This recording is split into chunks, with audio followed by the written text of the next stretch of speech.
Bonjour à tous. Donc, le projet qu'on va vous présenter a été porté par CCPA.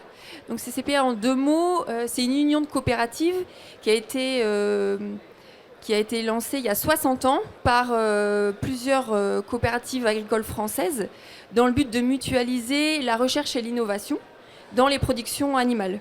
Donc, on est à ce jour presque 550 collaborateurs dans 7 filiales dans le monde. Et donc l'un des enjeux de ces CPA actuellement, c'est la durabilité. Et depuis peu, les fabricants d'aliments avec lesquels on travaille au quotidien ont la possibilité de se faire certifier environnementalement parlant. Et donc c'est l'un des objectifs du projet qu'on va vous présenter. Donc l'idée de notre projet, c'était de calculer l'impact carbone des matières premières dans les usines de fabrication d'aliments pour les animaux.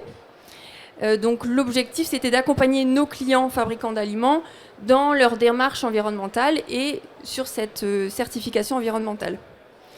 Donc dans notre super équipe, des membres de CCPA bien sûr, avec l'équipe Data Farm, Julie et Chloé, l'équipe formulation, donc Anne et moi-même, et on a eu le plaisir de travailler avec Joseph et Pierre qui nous ont aidés à développer le modèle qu'on va vous présenter. Donc on vous a concocté une petite BD pour vous faire voyager dans notre monde. Donc au tout départ, on part d'une usine d'aliments dans lequel on a une multitude, des dizaines et des dizaines de matières premières, d'ingrédients qui vont permettre du coup de faire des recettes d'aliments pour les animaux. Donc chaque ingrédient a sa propre histoire. Donc certains vont être cultivés très localement en France, dans le territoire de l'usine, et d'autres vont venir d'Allemagne, d'Espagne, voire du Brésil, etc. Et donc ces matières premières peuvent être brutes ou même transformées. Des coproduits de meunerie, des coproduits d'huile, donc ce qu'on appelle les tourteaux, donc qui peuvent être transformés aussi bien en France que dans d'autres pays. Et puis ensuite, il faut aussi le transport de la matière première jusqu'à l'usine d'aliments. Donc tout ça, il faut le prendre en considération. On a la chance d'avoir des bases de données. Donc il y a une base de données, deux bases de données qui font référence, une base française et une base internationale, qui ont été nos deux bases de données de référence avec lesquelles on a travaillé.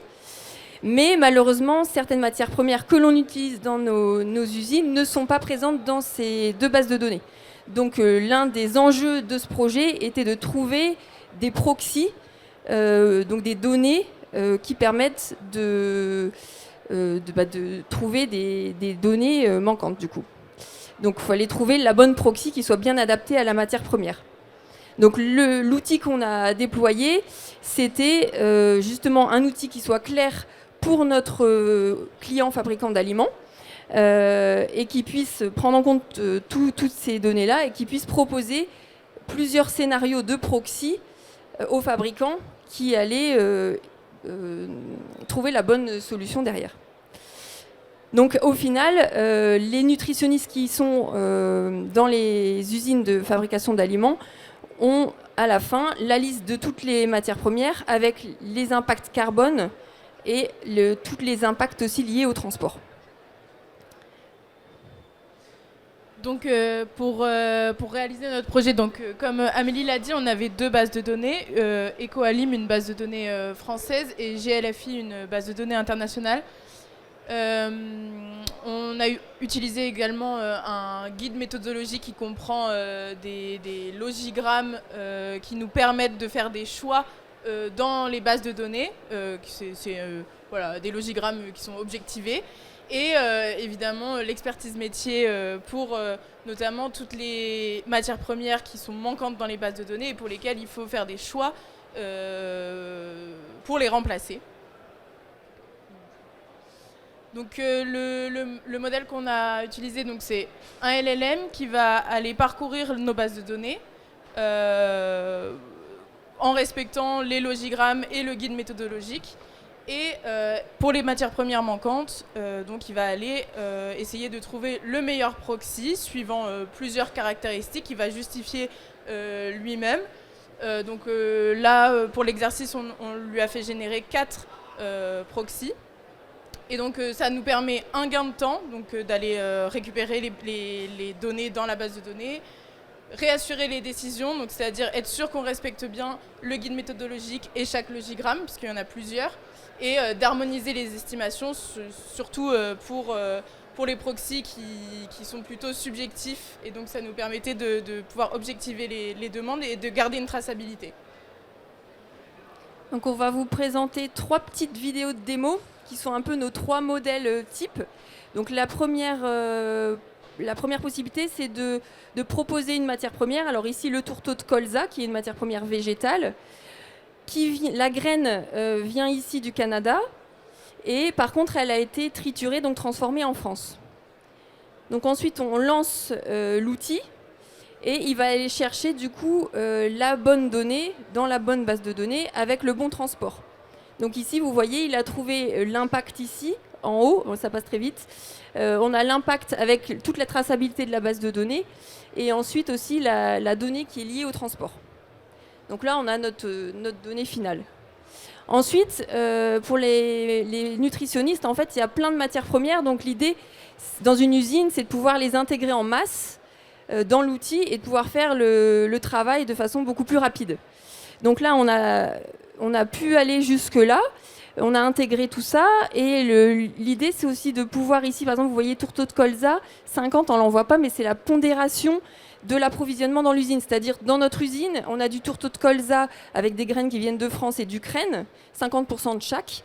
À la fin, il faut que le bilan carbone prenne bien en compte cette pondération.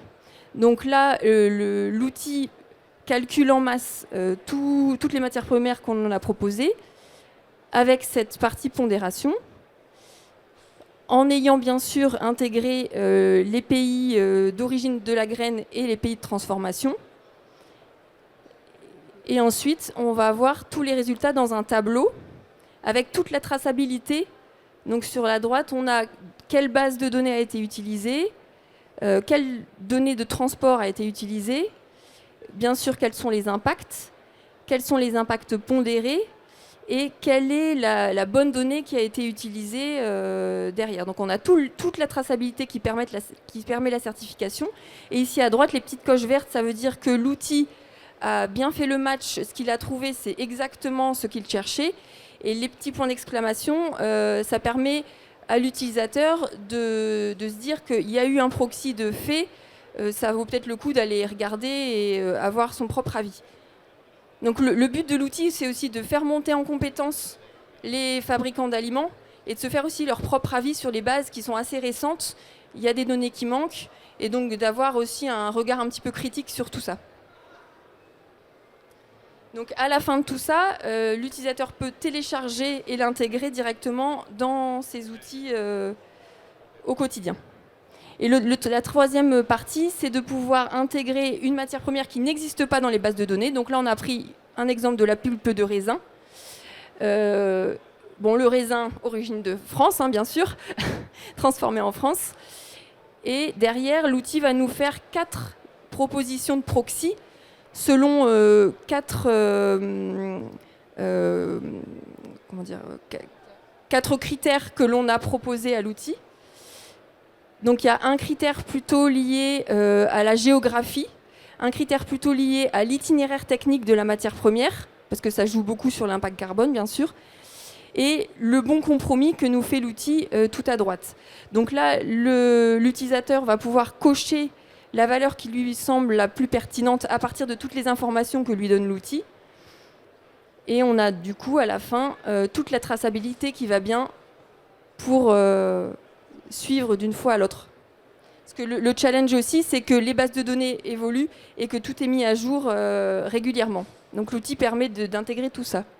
Donc justement, la finalité de ce qui nous reste à faire, c'est de pouvoir mettre à jour les bases de données et que l'outil continue à tourner. Travailler bien sûr l'outil en termes d'ergonomie et de design.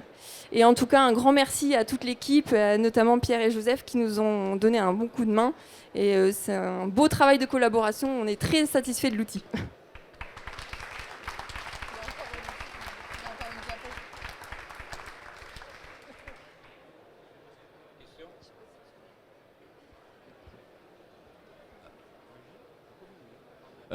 Première question. Alors, je vois bien usage. Possibilité de prendre normalement en usine les échantillons. Il y a des scans de code barre des échantillons aussi sur les provenances. Et je pense qu'on pourrait, notamment là-dessus, il y a pas mal d'agriculteurs qui ont des formulations à la carte ou qui ont du MAF, alors MAF, désolé, mais qui reprennent leur aliment à travers quelque part les fournisseurs, leurs céréales qu'ils ont livrées à la COP, qui reprennent. Est-ce que ça pourrait imaginer faire des liens avec les stocks usines plutôt que de renseigner comme vous avez fait les 50% par exemple de colza français ou autres?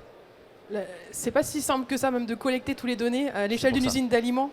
L'idée, c'est de prendre sur les 12 derniers mois écoulés les différents approvisionnements avec leur pondération. Alors sur les céréales, en général, on est quand même sur des appros locaux. La problématique va être plutôt sur les produits transformés, notamment les tourteaux. Et parfois, on connaît le négociant qui l'a revendu à l'usine, mais pas forcément toujours l'usine qui l'a produit. Et dans certains cas, il faudrait même remonter à la graine, l'origine géographique de la graine, pour avoir une traçabilité complète et avoir un impact carbone vraiment précis et adapté à la méthode déployée ici. Je me demandais si vous connaissiez la sensibilité de votre modèle aux différentes variables que vous considérez, pour savoir ce qui a le plus d'impact, en fait, a priori, sur vos résultats.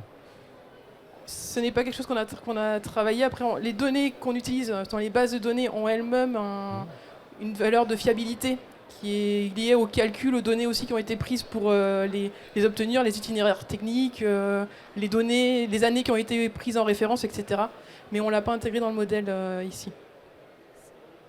Toutes les données sont liées à un logigramme lié à la certification. Il y a des données manquantes et pour le moment, là, c'est déjà de renseigner les données et d'avoir des indicateurs. Après, l'objectif, c'est d'avoir derrière des indicateurs de précision et d'être de plus en plus précis, bien sûr. Peut-être... C'est fini ? Oui. Sinon, je pose pas ma question. Dernière question, si. Est-ce que vous avez envisagé que finalement, là, c'est une approche micro, vous puissiez monter à une échelle beaucoup plus macro et regarder par rapport à des trajectoires de décarbonation et notamment de contribution à la stratégie nationale bas carbone? Est-ce que c'est quelque chose à terme que vous envisagez sur l'ensemble finalement des usines et des productions? En fait, là, c'est la première étape, c'est-à-dire l'état des lieux. Donc là, on recalcule à l'échelle de la matière première pour ensuite pouvoir définir à l'échelle de la recette d'aliments. Ensuite, on va calculer au niveau du programme alimentaire, c'est-à-dire au niveau de la vie de l'animal. L'animal va consommer plusieurs aliments dans des quantités différentes. Et derrière, l'équipe DataFarm nous aide aussi à aller jusqu'aux performances en élevage. L'idée, c'est d'avoir vraiment une vision de pas seulement au niveau de l'aliment, mais derrière les performances et toute la vie de l'animal jusqu'au bout, quoi.